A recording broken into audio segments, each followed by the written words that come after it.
Assalamualaikum warahmatullahi wabarakatuh. Nama saya Sayyidah Fatimah, kelas 11 MIPA 4 dari SMA Negeri 1 Luragung.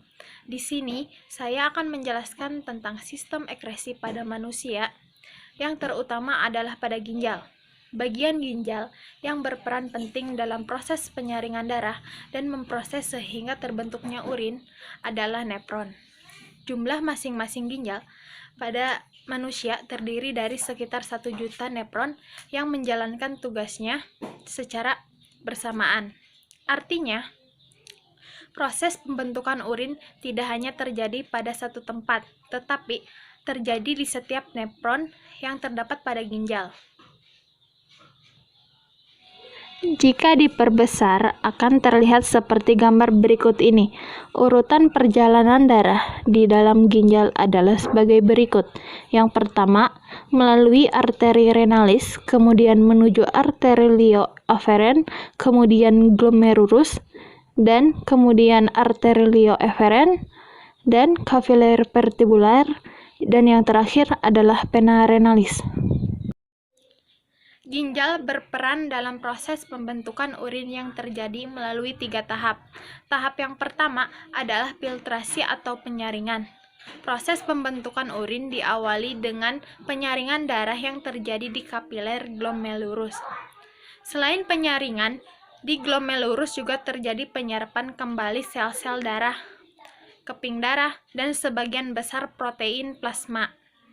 Bahan-bahan kecil yang terlarut dalam plasma darah adalah glukosa, asam amino, dan natrium. Hasil penyerapan di glomerulus disebut filtrat glomerulus atau urin primer.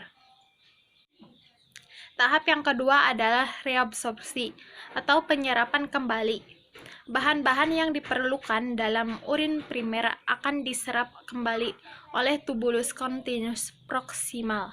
Sedangkan di tubulus contrus distal terjadi penambahan zat-zat sisa dan urea.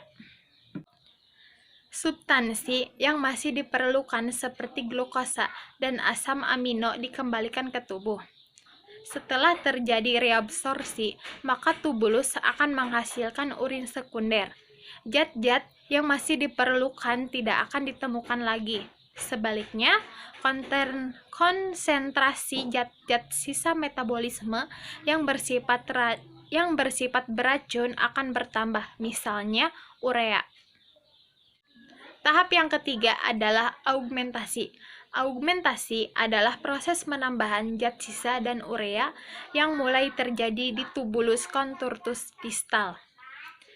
Dari tubulus-tubulus ginjal, urin akan menuju rongga ginjal, selanjutnya menuju kantong kemih melalui saluran ginjal.